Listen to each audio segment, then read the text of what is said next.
My name is Joseph White, and I'm 71 years old, sitting here in the sterile nursing home room in Boston, Massachusetts, stare at the keys to a house I can no longer enter because my own daughter changed the locks while I was lying unconscious in a hospital bed recovering from a massive heart attack.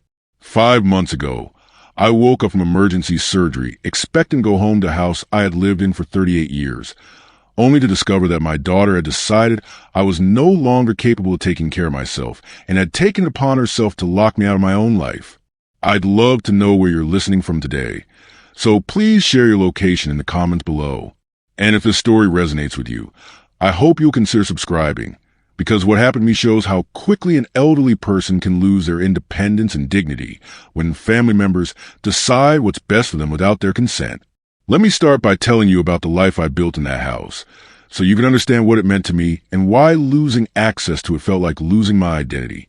I bought the house on Maple Street in 1985 when I was 33 years old, newly married to my first wife, Catherine, and full of dreams about the family we would raise together within those walls.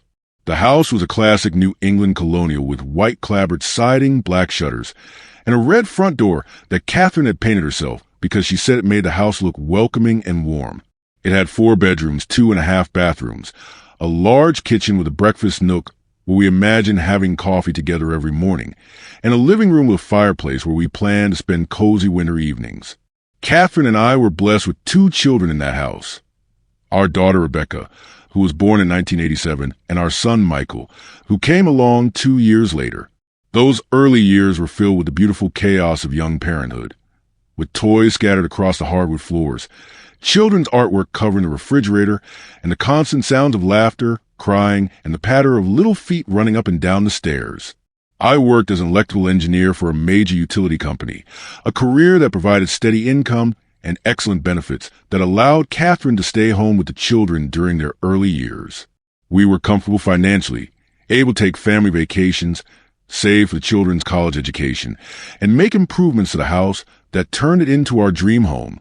Catherine was the heart of our family and the soul of our house. She created a warm, loving environment where our children felt safe and supported, where neighbors felt welcome to drop by for coffee, and where holidays became magical celebrations that created lasting memories. She had a gift for making our house feel like the center of the universe for everyone who entered it. When Catherine was diagnosed with breast cancer in 2003, our world was turned upside down. She fought bravely for 3 years, enduring surgery, chemotherapy, and radiation while trying to maintain as much normalcy as possible for Rebecca and Michael, who were teenagers at the time. The house became a place of both hope and fear, where we celebrated good test results and comforted each other through setbacks. Catherine died in 2006, and losing her nearly destroyed me. For months after her funeral, I wandered through the rooms of our house like a ghost, surrounded by memories of the life we had built together, but unable to imagine how I could continue living there without her. Rebecca and Michael, who were in college by then, encouraged me to sell the house and move somewhere smaller, but I couldn't bear the thought of leaving the place where we had been so happy. Instead, I learned to live alone in a house that had once been filled with family. I maintained Catherine's garden, kept her recipes, and continued making her favorite meals, and preserved the rooms exactly as she had decorated them. The house became my connection to her memory and my way of honoring the life we had shared together. Over the years, I adapted to solitary life while staying connected to my children and grandchildren. Rebecca married her college boyfriend and moved to Chicago, where she works as a financial advisor and has 2 teenagers of her own. Michael became a software engineer and lives in Seattle with his wife and young son. We stayed in touch through regular phone calls, video chats, and visits during holidays and special occasions. I maintained the house meticulously, handling all repairs and maintenance myself or hiring professionals when necessary. I updated the electrical system, replaced the roof, renovated the kitchen, and installed new windows and insulation. The house was not just my home, but my pride and joy, a reflection of the care and attention I had devoted to preserving Catherine's legacy. As I enter my 70s, I remain active and independent, managing my own finances, driving my own car, cooking my own meals, and maintaining my own household. I had a few minor health issues that required regular medical monitoring, but nothing that significantly impacted my ability to live alone and care for myself. I developed a comfortable routine that included morning walks around the neighborhood, afternoon projects in my workshop, evening phone calls with family and friends, and weekend visits from grandchildren who loved spending time in the house where their father had grown up. I felt blessed to be able to age in place, surrounded by memories and maintaining my independence. But Rebecca had been expressing increasing concern about my living situation, especially after I turned 70. During our weekly phone calls, she would ask detailed questions about my health, my daily activities, and my ability to manage household tasks. She seemed to be looking for evidence that I was declining or struggling, even when I assured her that I was doing well. Rebecca's concerns intensified after a minor incident 6 months before my heart attack when I fell off a stepladder while changing a light bulb in the hallway ceiling. I suffered a minor sprain and some bruising, but nothing serious enough to require medical attention. When Rebecca learned about the fall during one of our phone calls, she became very upset and began lecturing me about the dangers of elderly people living alone. She suggested that I hire someone to help with household maintenance and began researching assisted living facilities in the Boston area. When I explained that I was perfectly capable of taking care of myself and had no interest in moving to an institutional setting, she became frustrated and accused me of being stubborn and unrealistic about my limitations. Rebecca also began involving Michael in conversations about my future, and I could tell that they had been discussing their concerns about me without including me in those discussions. Michael was more diplomatic in his approach, but I could sense that he shared Rebecca's worries about my safety and independence. The pressure from both children increased over months leading up to my heart attack. They would call separately and then together, presenting a united front about their belief that I needed more supervision and support. They spoke about their responsibility to ensure my safety and their fear that something terrible would happen to me while I was alone in the house. I tried to understand their concerns while maintaining my position that I was competent and capable of making my own decisions about where and how to live. I pointed out that I was managing all aspects of my life successfully, that I had good relationships with neighbors who checked on me regularly, and that I had emergency systems in place in case I needed help. But Rebecca and Michael seemed to have made up their minds that living alone was no longer safe for me, and they began pressuring me to agree to their plans for my future. They presented options like hiring live-in help, moving to an assisted living facility, or relocating to be closer to one of them. When I rejected all of these suggestions, they became more insistent and emotional in their arguments. The tension around this issue was affecting our family relationships, with conversations becoming focused on my living situation rather than the normal topics we used to discuss. I felt like my children saw me as a problem to be solved rather than a person whose preferences and autonomy deserved respect. The heart attack happened on a Tuesday morning in January while I was shoveling snow from my driveway. I remember feeling a crushing pain in my chest and difficulty breathing. And the next thing I knew, I was waking up in an intensive care unit at Massachusetts General Hospital 3 days later.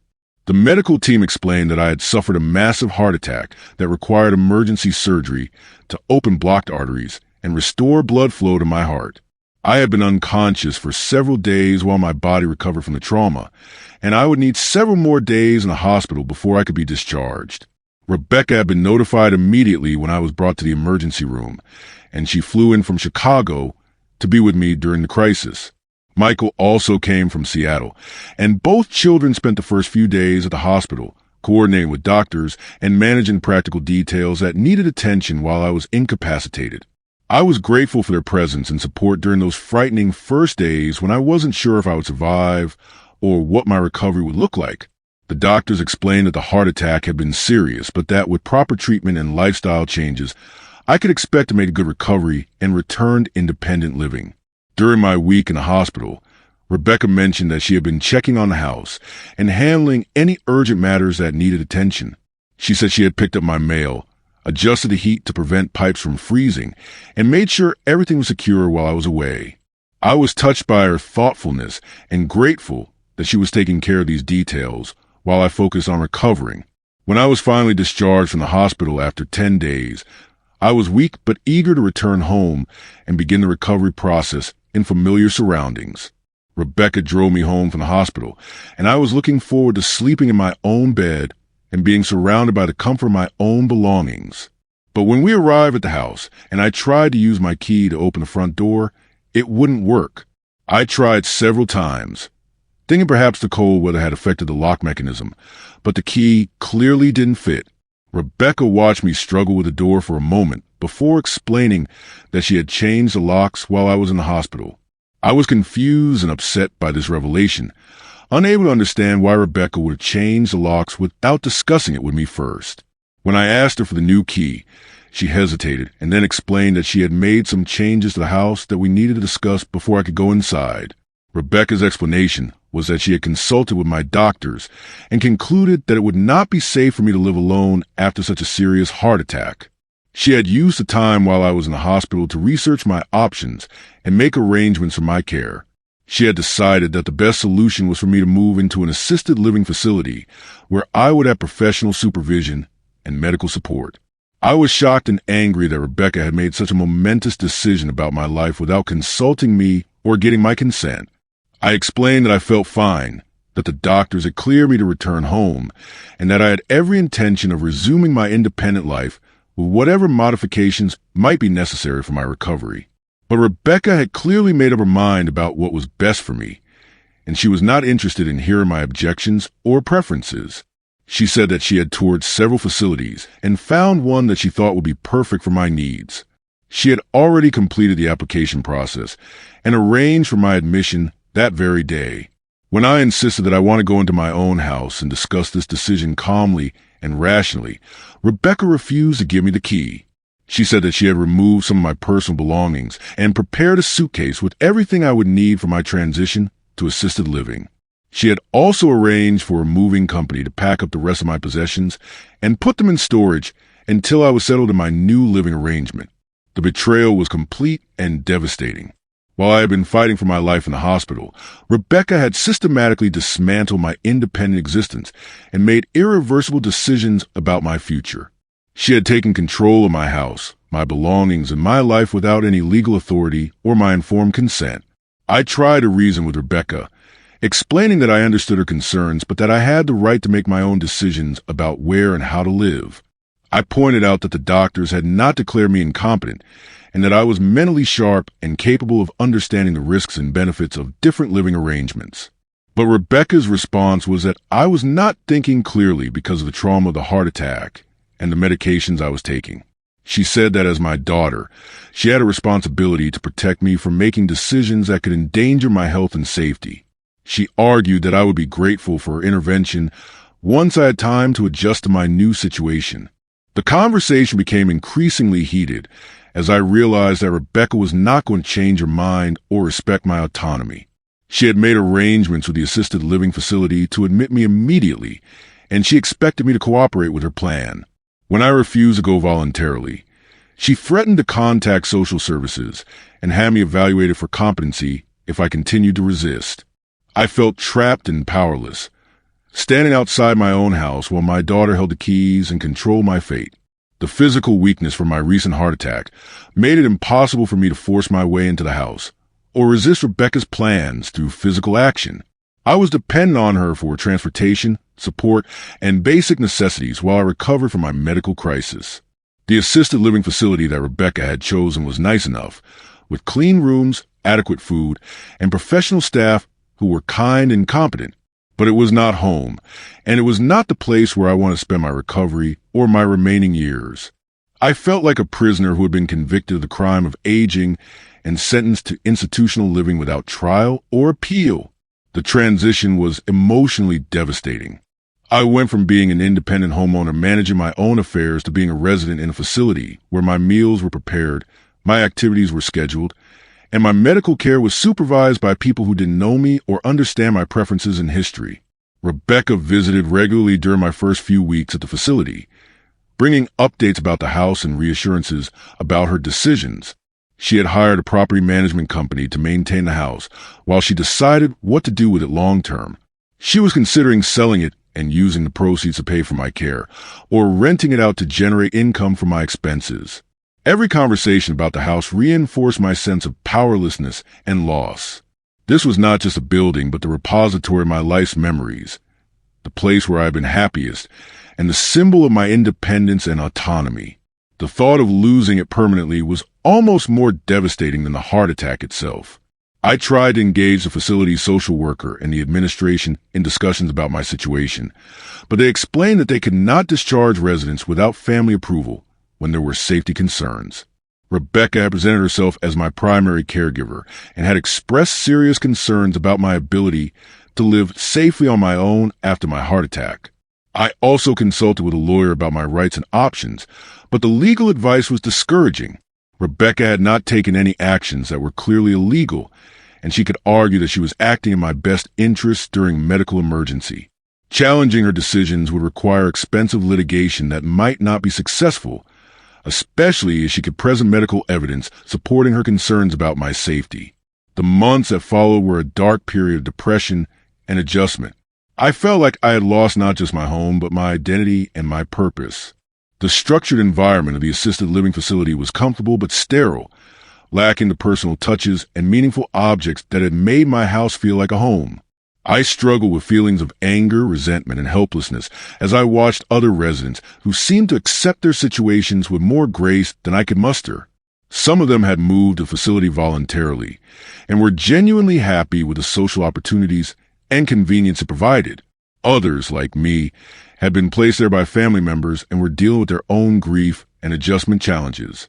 The physical recovery from my heart attack progressed well with the medical supervision and cardiac rehabilitation program available at the facility. My strength returned, my energy levels improved, and my doctors were pleased with my progress. But the emotional and psychological recovery was much more difficult. I missed the simple pleasures of my independent life. Cooking my own meals, working in my garden, reading in my favorite chair, and falling asleep in the bed I had shared with Catherine. I missed the freedom to come and go as I pleased, to make my own schedule, and to live according to my own preferences and rhythms. But the most unexpected development came 4 months into my stay at the facility, when I was approached by Mrs. Eleanor Davidson, another resident who had been observing my situation with interest. Eleanor was 83 years old, a retired attorney who had been placed in the facility by her own adult children under similar circumstances. Eleanor had been fighting her own battle to regain her independence and had been researching the legal rights of elderly people who had been placed in assisted living facilities against their will. She had discovered that there were advocacy organizations and legal resources available to help seniors who believed their autonomy had been violated by well-meaning but overreaching family members. Eleanor introduced me to a network of residents and their advocates who were working to challenge the assumptions and legal frameworks that made it so easy for adult children to override their elderly parents' preferences about where and how to live. This group had been quietly organizing to demand better protections for senior autonomy and more rigorous standards for involuntary placement in institutional care.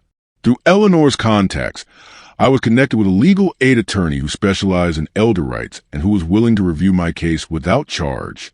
The attorney explained that while Rebecca's actions might not have been illegal, they raised serious questions about due process and the rights of elderly people to make their own decisions about their living arrangements. The attorney also connected me with a geriatric psychiatrist who was willing to evaluate my mental competency and provide professional testimony about my capacity to live independently. This evaluation was crucial because it would provide objective evidence to counter Rebecca's claims that I was not capable of making rational decisions about my own care. The competency evaluation was thorough and comprehensive, involving cognitive testing, interviews about my daily living skills, and assessment of my understanding of risks and safety issues. The psychiatrist concluded that I was fully competent to make decisions about my living arrangements and that there was no medical or psychological reason why I couldn't return to independent living with appropriate support services. Armed with this professional evaluation and Eleanor's legal guidance, I was able to challenge Rebecca's authority over my living situation. The legal process was complex and emotionally difficult, requiring me to assert my rights against my own daughter's wishes and judgment. But I was determined to regain control over my own life and return to the home that meant everything to me. The resolution came through a combination of legal pressure and family mediation. Rebecca was forced to acknowledge that she had overstepped her authority and that I had the right to make my own decisions about my living arrangements. While she continued to express concerns about my safety, she agreed to support my return to independent living with appropriate modifications and support services. The process of returning home took several more weeks to arrange, but eventually I was able to move back into my house on Maple Street. Rebecca had kept the house in good condition during my absence, and with some modifications for safety and accessibility, it became my sanctuary once again. I also established a support system that addressed Rebecca's legitimate concerns while preserving my independence. I hired a part-time aide to help with household tasks and provide companionship, install medical alert systems, and arrange for regular check-ins with healthcare providers. These modifications allowed me to live safely at home while maintaining the autonomy and dignity that have been so important to me. Most significantly, my experience led me to become an advocate for other elderly people who have found themselves in similar situations. I work with Eleanor's network to provide information and support to seniors whose autonomy has been compromised by well-meaning but misguided family members. We help people understand their rights, connect with legal resources, and navigate the complex systems that can either protect or undermine their independence. Today, 2 years after my heart attack, I am living comfortably and safely in my own home, surrounded by the memories and possessions that give my life meaning and continuity. My relationship with Rebecca has been strained by our conflict, but we are slowly rebuilding trust and understanding.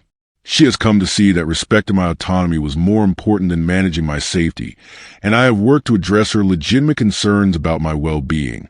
The experience taught me valuable lessons about the importance of advanced planning, clear communication with family members about my preferences, and the need for legal protections for elderly autonomy.